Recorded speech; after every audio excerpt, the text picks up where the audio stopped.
welcome to 7video Behind the Scenes. I'm Freya Rickman and I'm your host for today.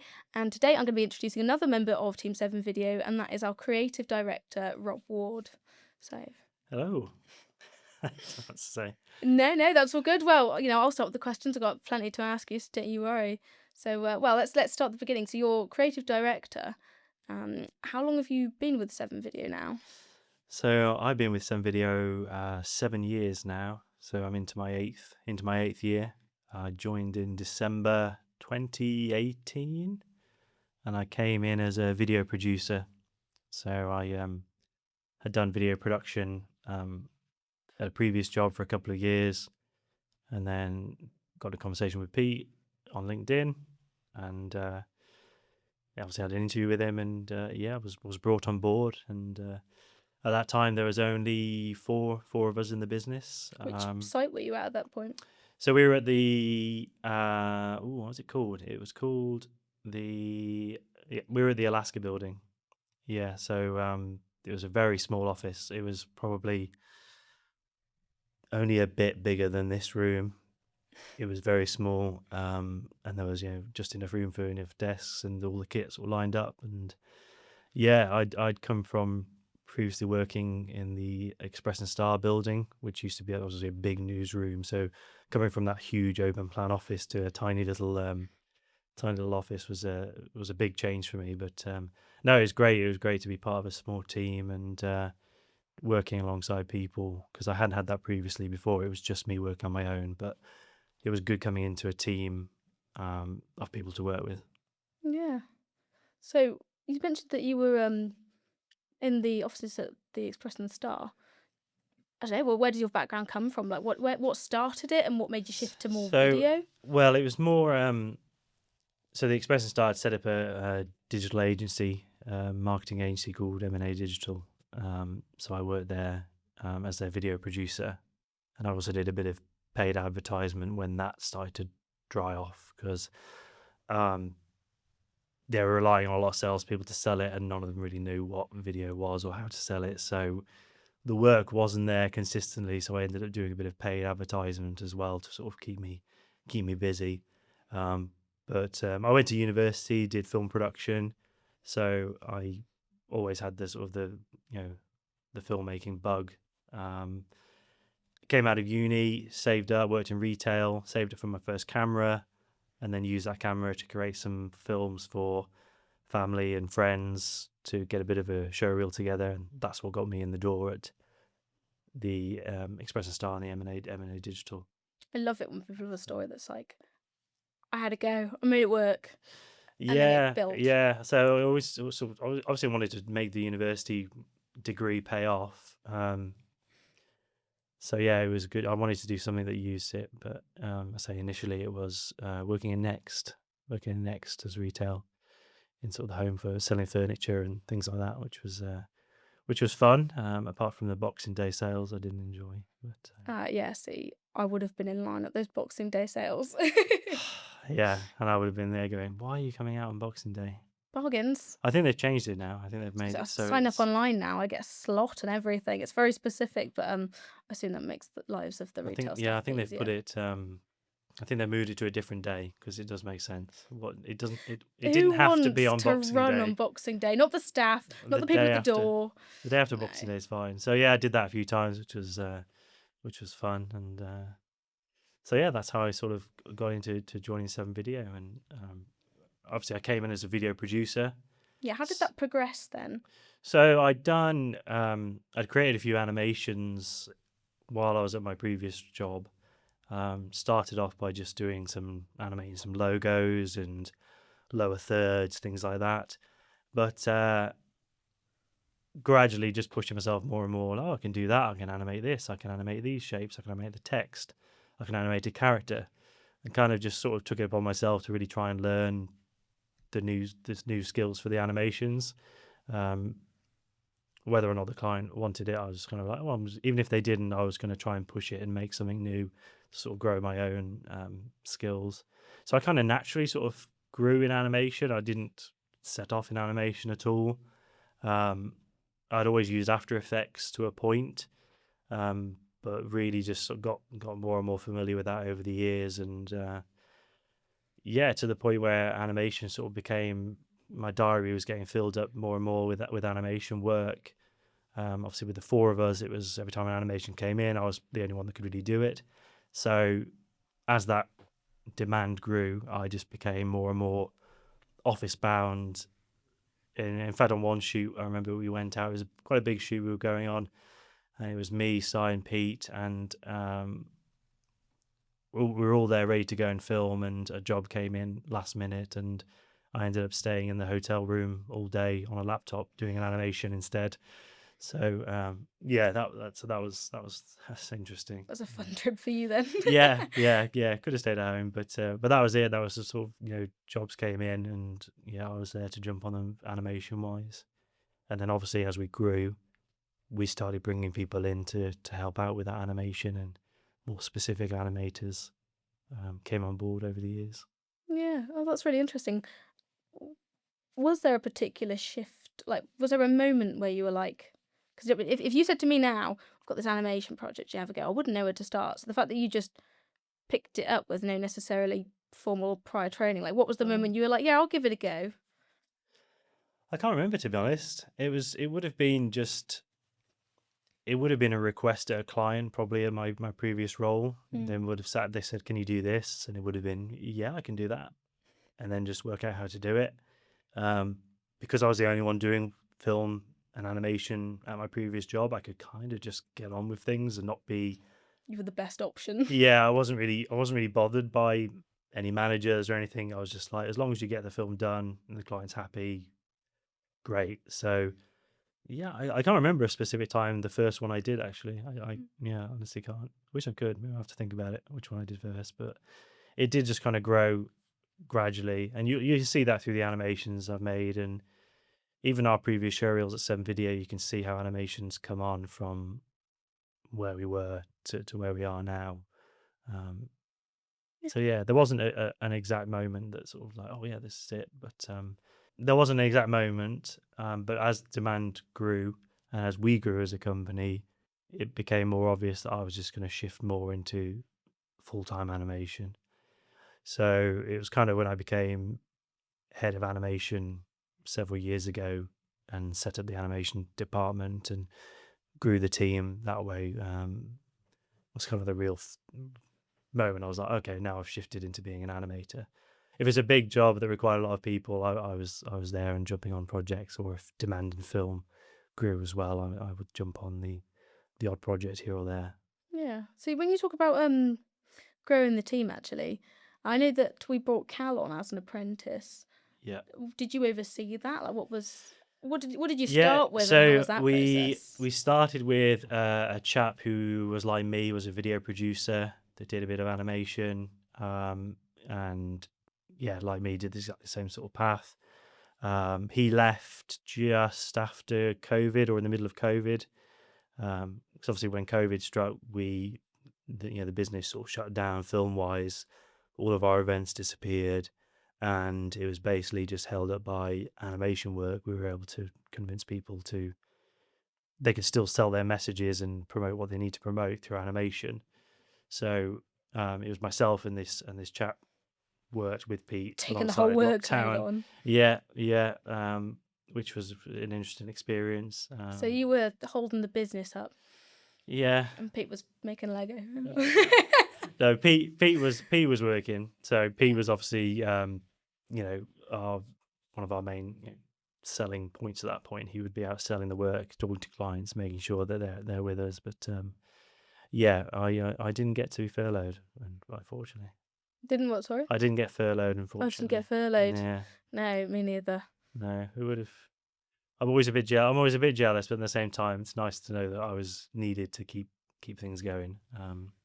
So yeah, it was me and that chap, and he unfortunately left just after COVID to do something more. He was more into gaming, so he went off and did some sort of gaming thing. But after he left, we put a job advert out and started reaching out to people. We liked the idea of working with someone locally. So obviously, if people were applying locally, we liked that. We liked the fact that they were going to be in house. even though we were working from home during COVID, we still liked the idea of being able to bring someone into an office to have a team to really build the culture. Yeah, at that Um, moment it was, if the pandemic ends and life yeah, goes back to exactly, normal. exactly. Yeah. And Lewis applied. So Lewis was, I think, fairly new out of university. He hadn't done an animation job before, but he was obviously making animations on the side and had a good portfolio on his Instagram, which we liked and thought that's fun. He's got character. He was animating them in a really nice way, and we thought we could shift that nicely to corporate animation as well. So if he can do the fun stuff, he can do the more serious Yeah, stuff the as well. skills are there. Yeah, the skills were there, the fundamentals were there. Um, but obviously he had his way of working, so we brought him on, and he's obviously growing with us as well, and sort of gained experience as he's come along as well. I think he was here for about 6 months or a year, and then we were part of an apprenticeship sort of program or scheme, and Pete said we're going to have some apprentices come on board to sort of help out with the demand. Work was growing, which was really good, and we wanted one. We didn't have one person in the film. I think we had Adam Corbett join us on a marketing side. I think he was doing a marketing apprentice. So he was with Pete in the sales team at the time. And we did 2 recruits for animation to come and help us. We were going for one position, but we had 2 candidates that were really, we couldn't decide between them. They were both good and both different. That's a nice problem to have. Yeah, though. so we were like, okay, well, can we afford to have them both? And luckily we could. So we gave them both a shot. So we had 2 apprentices in animation at the time, and one of whom was Callum, who is obviously still here today. The other girl, Charisse, was also really great. She's gone off traveling to Australia. Yeah, I've seen a lot of her work. I keep sending it to animation team, being like, "Oh, I've just come across this. Did you do Yeah, this?" yeah. No, Yeah. she was very good. She was obviously an illustrator background. So yeah, yeah, she was missed, but she's off traveling Australia and Yeah, you see what she's can't doing, be. which is nice. But Can only be jealous, basically. Can't yeah, you? Yeah, but, exactly. So yeah. yeah, that was good. And then obviously Callum's grown from there, and Callum really did come in with zero knowledge or capabilities to do animation, so it was really a shape to be able to mold him to do what we need to do. And he's progressed so much now over the years compared to the work he was doing. He often jokes about it. He shows loads of his old work, and you sort of look back at it and go, yeah. I remember having this conversation with my manager when I was an apprentice and being like, "Oh gosh, like just come across some work I did when I first started, and it's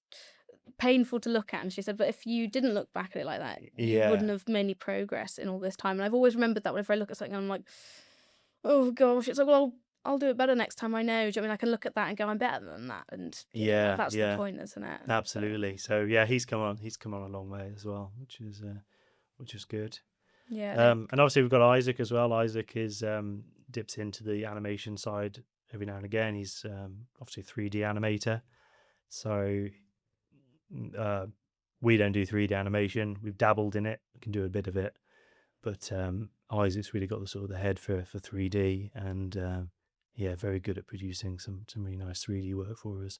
So occasionally he will lock himself in and do 3D animation with us. yeah, Isaac does a little bit of everything, doesn't he? Between the drone and the 3D Yeah, he animation and does. the Yeah, film and that. yeah, he does. So I've been asking the film guys in particular about like favorite projects they've worked on and different shoots, and they've got all these fun stories. Of course, you are more office based, but is there anything in particular that's a highlight in your working day? Well, I mean, I've worked on so many projects over the 7 years I've been here.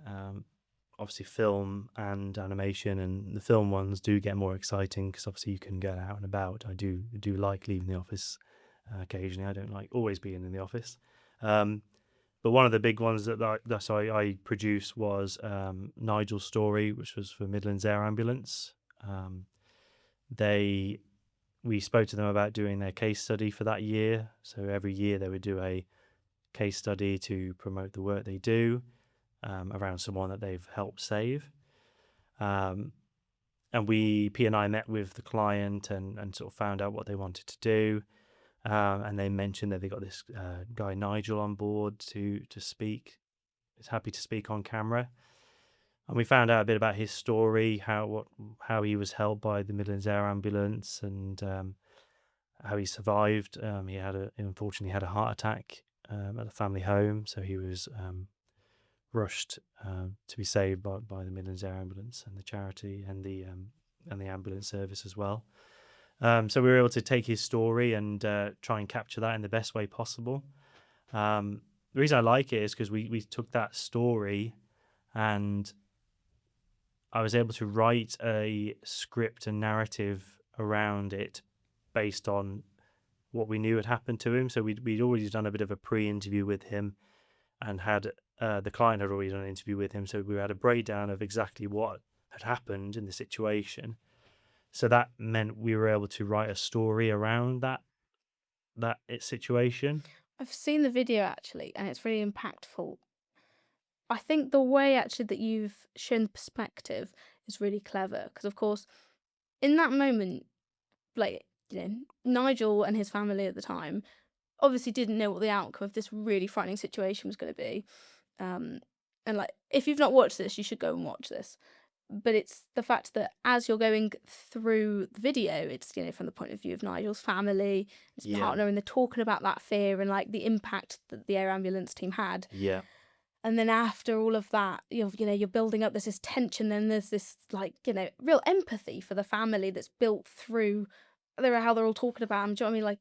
Like, everyone's got a brother, dad, son, sibling, and you feel that with them. And then when he goes and sits down with a cup of tea at the end of it. Yeah, so and that's what I like about that one. So that was all written and planned before we actually edited it. So we were kind of forcing that structure to come about.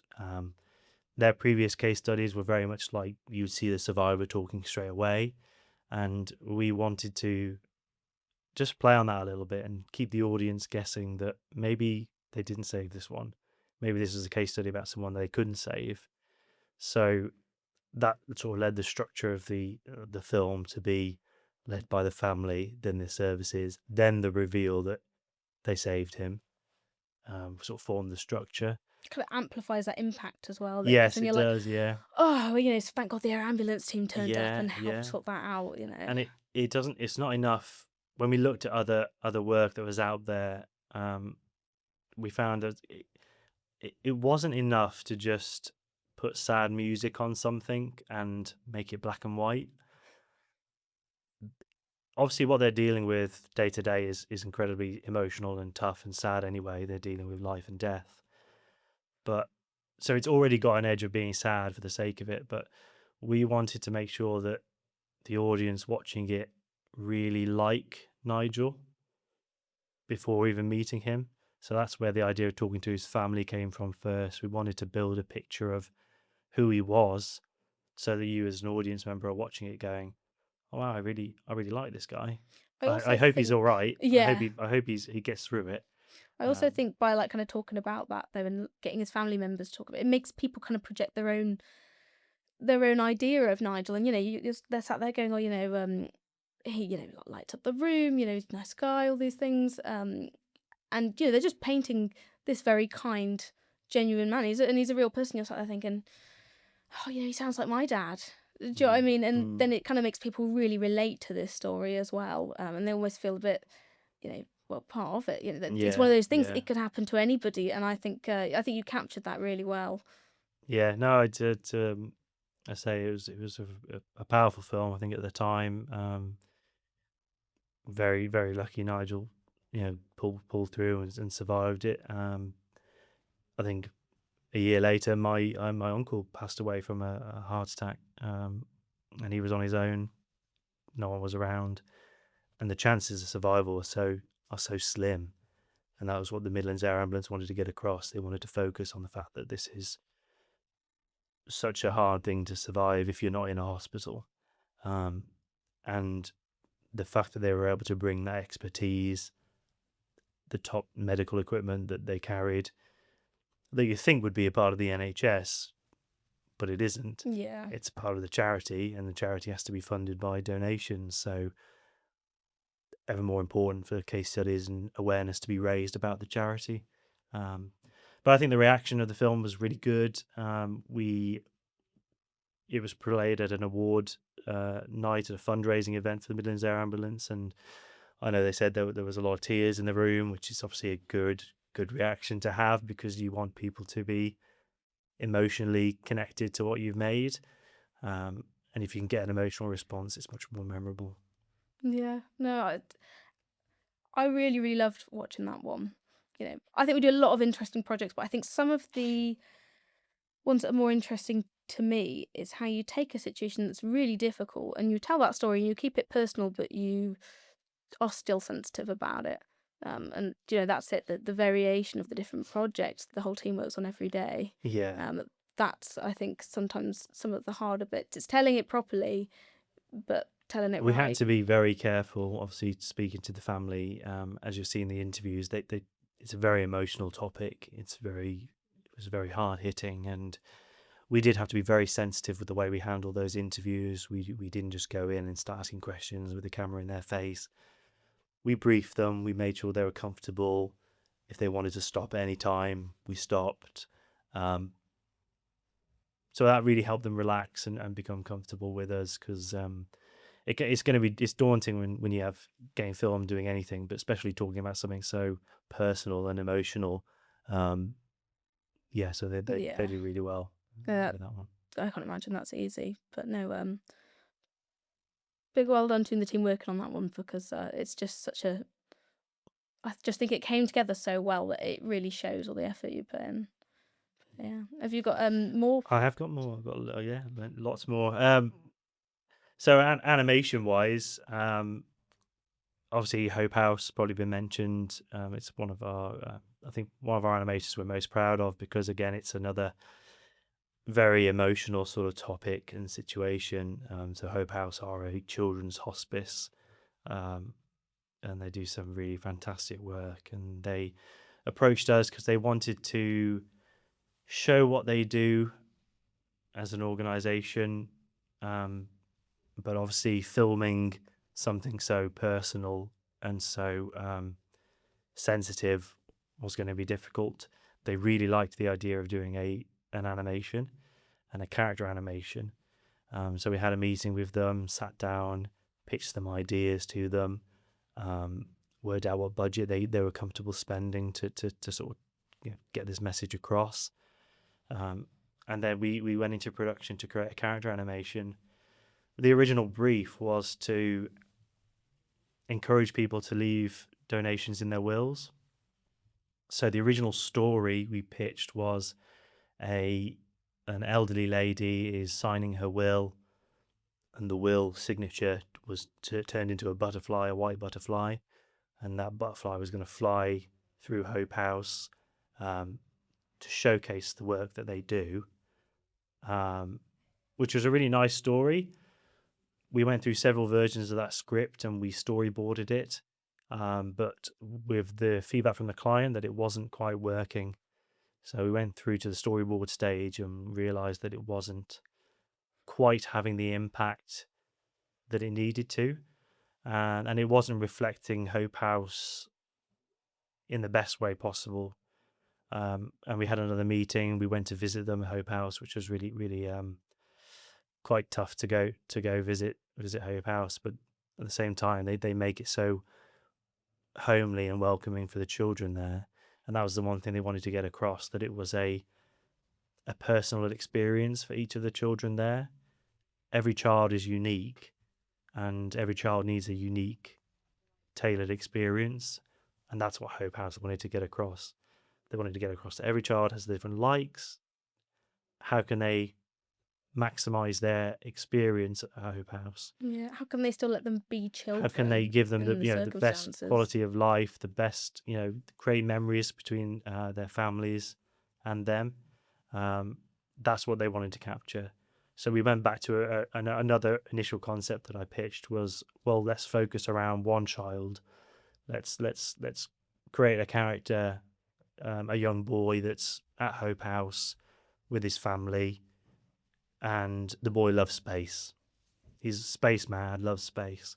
How can we show that Hope House makes things tailored for this young boy that loves space. So that's why we've got things like they've got a hydrotherapy pool, which they obviously float the children in, which would make you feel weightless. So we came up with this idea that would be like a transition to being in space, and they would project lights around the swimming pool and really give that child an experience that they could remember and their families could remember.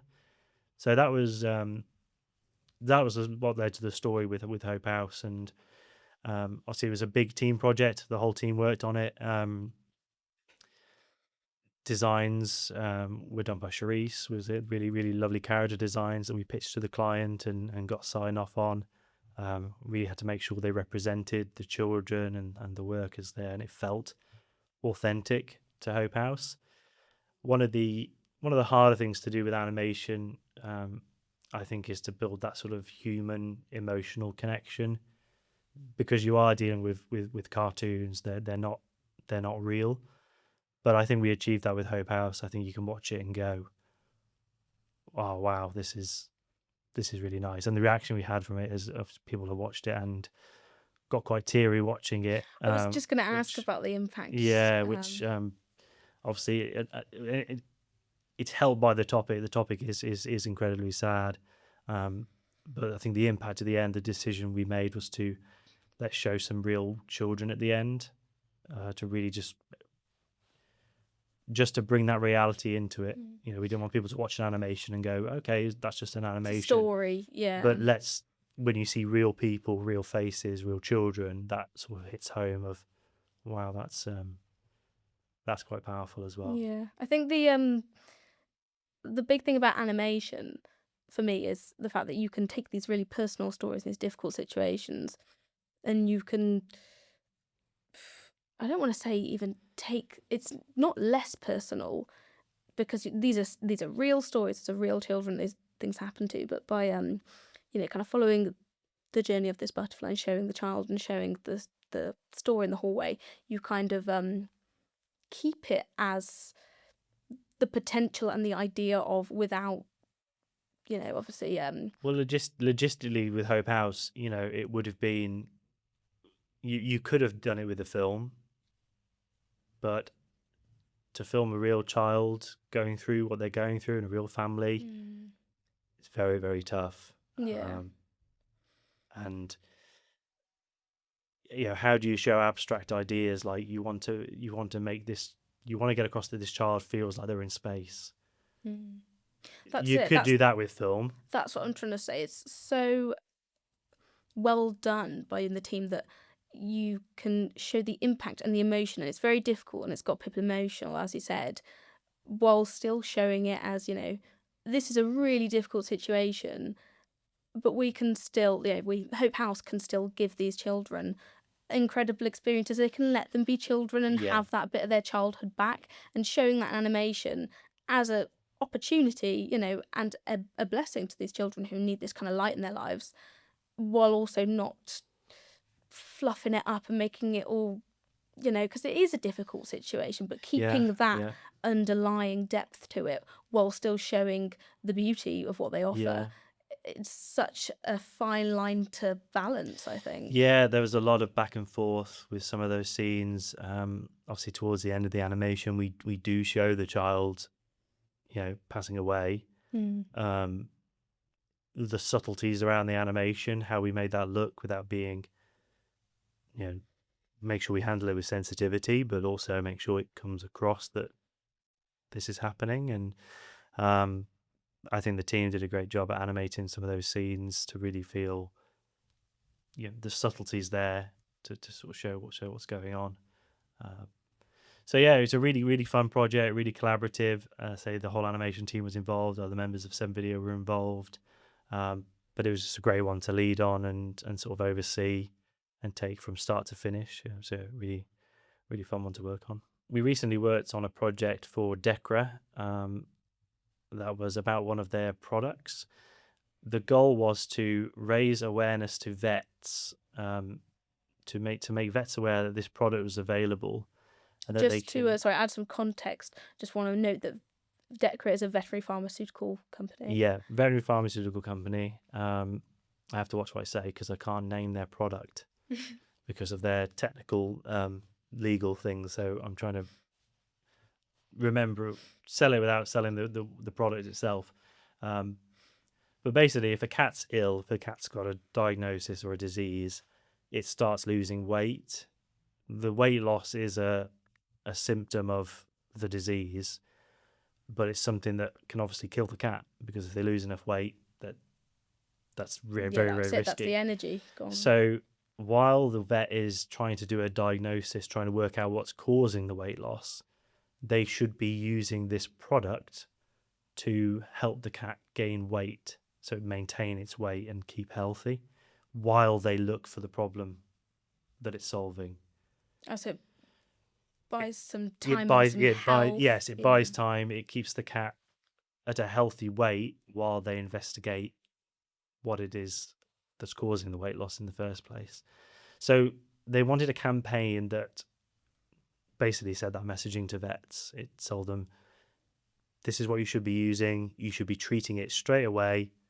It's very important while you're looking for a diagnosis. And that could have been done through a sort of standard corporate film or a standard explainer animation. But I pitched an idea to the client about, why don't you have an evil cat that has kidnapped a vet and is threatening the vet? Kind of like a James Bond villain, Austin Powers kind of vibe. I like pitching out their ideas to clients. I think if you want content to be memorable, really push your ideas, really try and make something that's going to be, emotional, either funny, sad, exciting, something that's different, that's going to make people remember And what there's they're nothing watching. but putting that on the table, but it's having the courage to be like, hey, this is a bit out there, but what do you think? Yeah, I mean, we put together a pitch deck to the client and pitched it to them, and the client was really on board. They were like, we love the idea, we think it's great, can you do it? Because it was a bit ambitious in terms of, we hadn't worked with animals before. Well, we have filmed animals, but not really worked with them to this point. How are you going to get this cat sat on a chair talking to vets? How is that going to look? And we hadn't quite worked that out. We had ideas and plans, but it was like, well, let's get into it and work out how we can make this come to life. But the client gave us the go ahead, and yeah, we started to bring it to life. And originally it was going to be all done on green screen, and Pete said, no, let's try and find a location and try and film something. So we ended up writing 4 scripts. All of them were set in a kind of a warehouse villain vibe. Some had a henchman, some had the vet tied up, and each one had a different message, either talking about the product, talking about how it works, that sort of thing. And yeah, Pete said, let's try and film it. Let's try and find a location. So we actually filmed at the Flax Mill in Shrewsbury.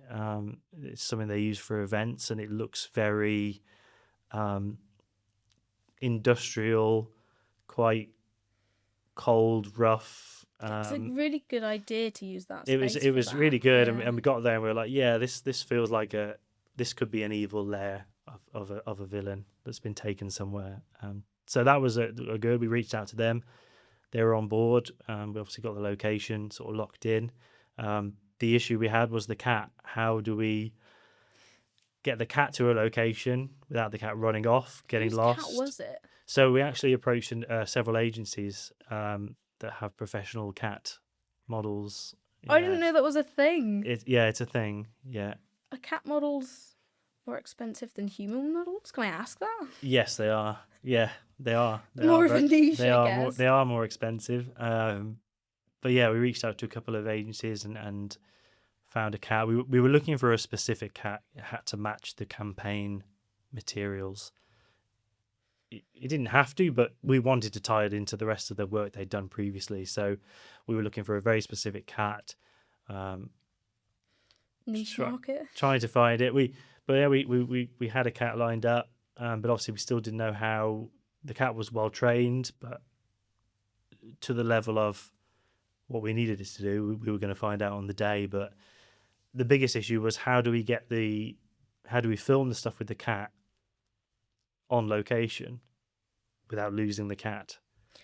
I Because cannot wait to watch this after this interview. Most of the things people have brought up in these podcasts have been things that I've seen, heard of, had a look at, yeah, I'm picturing this. I almost think I should sketch out what I'm imagining. I'm thinking, right, I'm going to bend this cat into like a superhero pose. And so yeah, we couldn't film the cat on the location. There was too many places the cat could disappear. If we lost the cat, it would be disaster.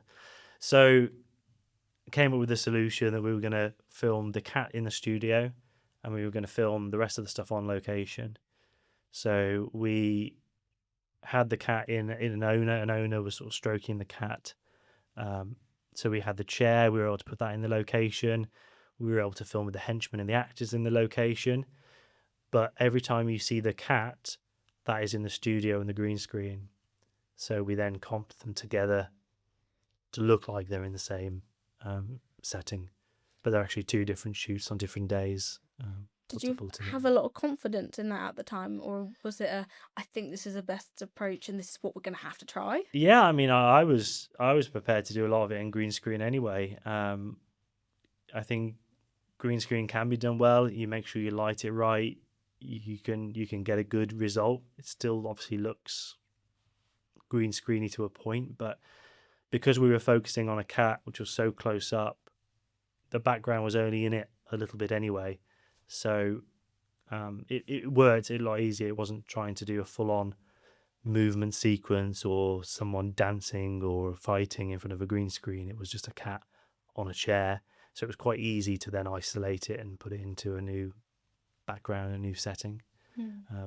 But I say that was a fun one to write the scripts on and come up with the story. Even one of the films, which was even more a bit out there, was this idea of having the vet tied up and being tortured. So there is a scene where he is tortured and the torture is tickling his feet.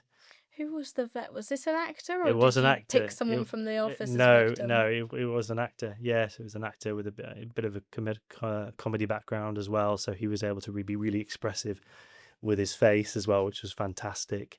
And our henchman was obviously a very tough-looking guy that, very looked the part. Could you imagine being that actor though and going home to your family? Like, I how think was work? he did find it. Yeah, I think he did think it was a bit strange. But a good sport nonetheless. But he was a very good sport. Yeah, he did exactly what we needed to on a cold, wintry night in the flax mill while we filmed it overnight, because obviously it had to be dark. Yeah. So we had to wait for the light to go, and we filmed very late into the early hours, capturing everything we needed. But yeah, and I think the end result is something that's much more memorable. If I was a vet and I see that pop up, I'm going to watch that more than a explainer animation or a talking head. They certainly have their place, but everything's got its place. But for this whole awareness, getting the message out there, I do think it's. If you're going to blend in with a lot of these like key messages, well, that's just it. You're going to blend in. So there is the time to be bold, and I really like that you had the chance to go forward with it. Yeah, no, we were really, really, really excited to work on that one, and very happy with the end result as well. I think it's been, it's going out at the moment. It's gone out to different markets. I can't wait to watch this one. Yeah, and we've had good feedback on it as well. So we'll keep touching base with them and seeing how that's going down with the client. Yeah. Oh, well, I will definitely be there for the behind the scenes content if you do a season 2 with a dog or something. No, it was good fun. It was good. Yeah. Oh, well, last question, I think, before we finish up. So outside of work, I know that you're a father and you're a husband, and I know you have many interests, but what does that look like to you? At the moment, it's just going home and then trying to battle my toddler into bed every night, which is fun. All of the dads on this podcast have said very similar things. It's it's fun. It's a fun battle every night. When I do get some time, I'm obviously watching movies, watching TV shows, my game occasionally very occasionally if I get the chance. Do you have a favourite series by chance? I mean, film-wise, I could tell you my favourite film, which is Lord of the Rings. Really, you'd never mentioned No, it. I haven't mentioned it. I just have models on my desk and all sorts. But And how many signed? Well, oh, toys? I've got I don't know how many I've got now. I've I got think quite I a might lot. have I've been got told all but one or something like no, that. I've still got a lot to get. Working on it though. Yeah, I'm working on it. So I'm trying to get all their autographs, the cast of Lord of the Rings, and I've got most of them, but there's some that I'm still trying to get and meet. But so building that up. But I like doing, what I do day to day is what I also enjoy doing in the evenings as well. So I'm always coming up with ideas, writing stories down. That's what I like doing. So I'm It's like when also you're creative though, isn't it? Like everything's yeah. inspiration. You don't go home and stop thinking It's about hard these to it's hard to ideas. switch off. It's just I can't. It's just life gets in the way to distract you from it. But if I'm just sat there, I'm thinking about ideas or stuff popping into my head. So I need those distractions to kind of take me away to stop thinking about things all the time. Nothing quite like a relaxing wrestle with a toddler in the evenings to Yeah, calm you down for the evening. and then by that time you're like, no, okay, now I'm just gonna sit down and chill for a bit. Yeah. Oh, well, thank you very much for your time Cool, yeah, and no for problem. joining me today. And thank you to everyone who listened in.